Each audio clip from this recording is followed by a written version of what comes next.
Amidst flourishing nature, surrounded by dense forests, the small yet cozy town of Art Haven was home to an old school of arts. Its antique buildings and narrow streets exuded an atmosphere of ancient secrets and enigmatic charm. The architecture reflected the rich history of the area, with old stone structures boasting elegantly adorned facades and copper roofs, giving the town a special charm and uniqueness. Inside the buildings, among the dark wooden floors and high ceilings, traces of the past remained, reminding one of the culture of art that originated in this place. The town was renowned for its mystical legends and tales, passed down from generation to generation. Its residents believed that mysterious forces and creatures were concealed within its bounds. Some spoke of ghosts that wandered the streets at night, of a moon that shone particularly bright over this place,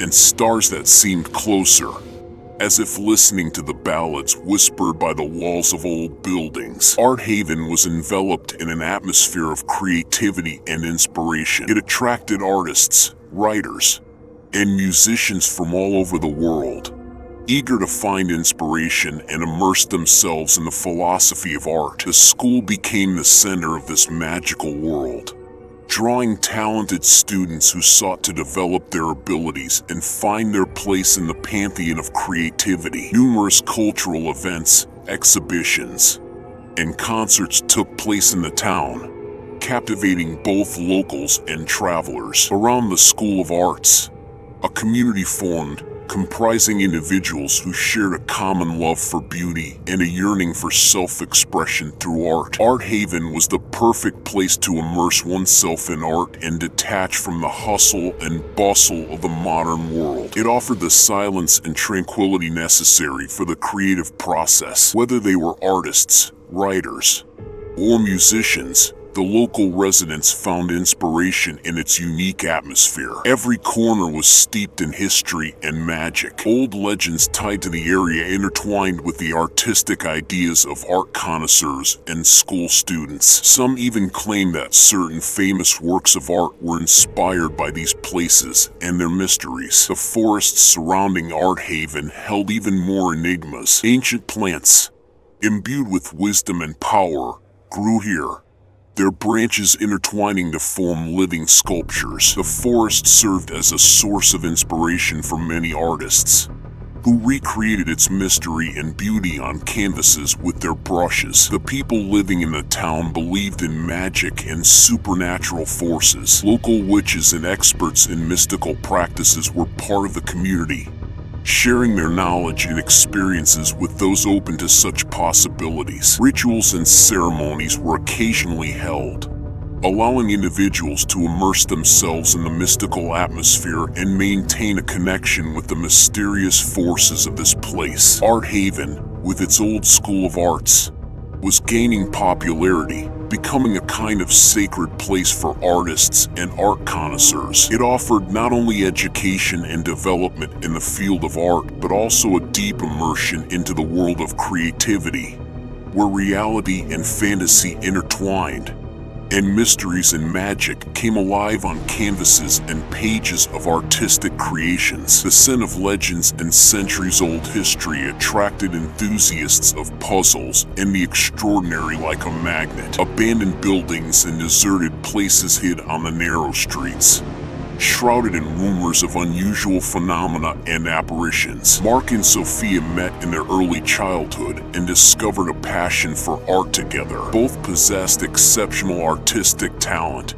but their approaches to art were completely different. Mark, self-critical and a dreamer, saw the world in colors and transferred his emotions and impressions onto the canvas. His paintings were filled with picturesque landscapes, imbued with emotional depth and mystery. Preferring classical techniques, he was drawn to the beauty and harmony in the world, constantly doubting his abilities.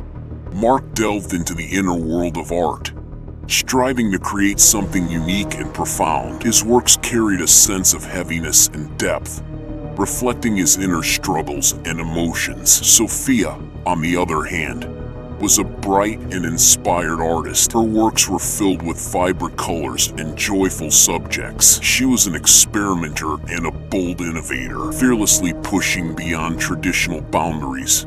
She utilized various materials and techniques in her artwork. Sophia could create pieces of art from the most unconventional objects, transforming them into something new and astonishing. Her works reflected courage, expressive power, and uniqueness. She was popular among her peers and garnered admiration for her technique and profundity. Despite the differences in their approaches to art, Mark and Sophia admired each other's talents and found inspiration in their creativity. They spent a lot of time together, exchanging ideas, offering critique, and supporting each other. However, their harmony didn't last long, and soon an internal conflict started plaguing Mark. Instead of seeing a source of inspiration and support in his friend, he increasingly found himself thinking that his own talent was dimmed in Sophia's presence. Envy nestled in his heart, like an ugly shadow seeping into the depths of his being. He compared his works to hers and grew more doubtful of his ability to reach her level of recognition. Envy and doubts tormented Mark, and each day his soul became more engulfed in darkness and despair. He tried to hide his emotions from Sophia, but inside, he increasingly perceived himself as a shadowy figure against her radiant brilliance. He began to avoid comparisons and competitions because each comparison only heightened his doubts and pain. However, the secret of the town and the old school of arts pushed Mark to believe that his feelings were merely the result of external influences and not a true reflection of his talent. He embarked on a journey to explore the history of the school,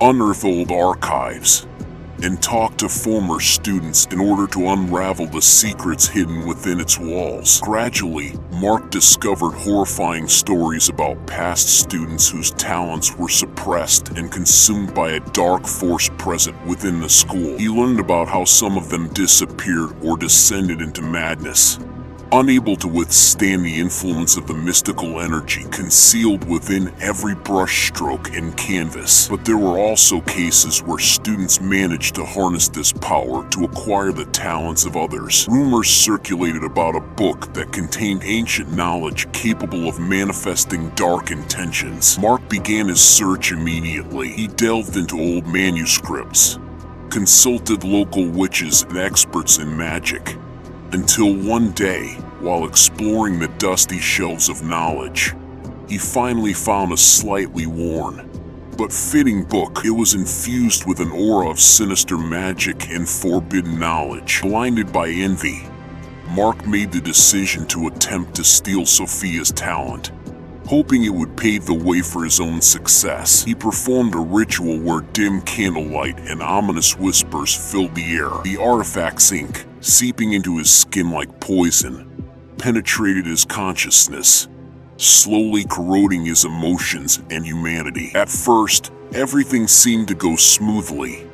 Mark felt new waves of creative energy, like a fire igniting within him. However, with each creation he made, the sense of joy and satisfaction vanished, leaving only emptiness and unease. Mark's works became increasingly ominous and dark, as if reflecting his own decay. The darkness, which was once just a shade of his sin, now consumed him entirely. Mark began to feel strange changes in his body and mind, growing more exhausted. Dark veins snaked across his skin, and his eyes reflected boundless madness. Night after night, Mark secluded himself in a locked room, detached from the world in complete solitude. Having lost the ability to find joy and create, he continued to sink into the depths of envy and despair, leaving behind traces of suffering and destruction. Soon, the townspeople began to notice unusual events. Mark's creations,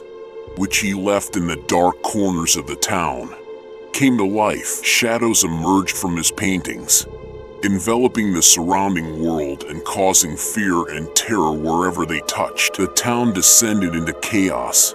People experienced nightmares, witnessing phantasmal illusions, and happiness and joy gave way to torment. The residents realized they had become hostages to the madness of one creator. Every stroke of Mark's brush became unbearable agony. Drops of blood dripped from his fingers, merging with the paints, seeping into the depths of the artworks, animating them in grim shades. Mark's paintings came alive, becoming active portals to distorted and horrifying worlds, where reality and nightmares intertwined closely. Every stroke of Mark's brush became unbearable agony. Drops of blood dripped from his fingers, merging with the paints, seeping into the depths of the artworks, animating them in grim shades. Mark's paintings came alive, becoming active portals to distorted and horrifying worlds, where reality and nightmares intertwined closely. They pulled Mark into their embrace, luring him into the darkness of the abyss, where he experienced unimaginable torment and suffering. Tormented cries filled his consciousness. The moaning shadows of images cursed his name. The locals heard his insane screams, but no one dared to intervene, for they all understood that he was responsible for his own nightmare. The envy that Mark felt, witnessing Sophia's success, turned against him. The paintings ceased to be mere works of art. They became his judges and executioners. In each brush stroke, he saw the image of the girl, slowly but surely devouring his essence. Each artwork became a curse that inexorably pushed him to the brink of madness. Losing his sanity, Mark saw a distorted reflection of his face in the mirror, fading under the weight of sin. His body and soul withered, while his mind plunged into the depths of the abyss he had created. The darkness in his heart reached its climax when the paintings gained power and escaped their frames. They came to life, spilling into reality, and Mark found himself at the center of the nightmare he had unleashed. Cold fingers of shadows touched his body, immersing him in a whirlpool of madness and fear. He became a prisoner, immersed in the hell of his own sin. Each of his creations became a testimony of self-destruction, an eternal torment he carried on his shoulders. Everything around him transformed into a distorted mirror of his despair, where horror and suffering reigned over reality. Mark was locked in his own world, where time and space merged into an infinite symphony of nightmares. His mind was pierced by agonizing visions and sounds. Whispering shadows cursed his existence. Sleep eluded him. His dreams were only nightmares in which he writhed and screamed in helplessness. Over time, his physical body began to decay, betraying his own being. His skin became weathered, covered in sores and wounds, and his bones protruded through depleted muscles. But the most horrifying part was that his own paintings slowly consumed his flesh. Colors and shapes emerged from the canvas, came to life, and infiltrated his body, seeping from his wounds and devouring his life force. Mark became a living puppet, a captive of his own art. He couldn't end his own suffering. His torment persisted eternally. Whispers about his fate circulated in the quiet town, and anyone who knew the artist's story felt a chill down their spine, shaken by horror. Mark, becoming a symbol of consuming envy and a destructive path, paid the highest price for his sins, losing not only talent and humanity but himself. Mark's story became a warning for all who allow envy to breed in their hearts. It serves as a reminder that true happiness and talent cannot be stolen or imitated, but only arise from devotion and originality.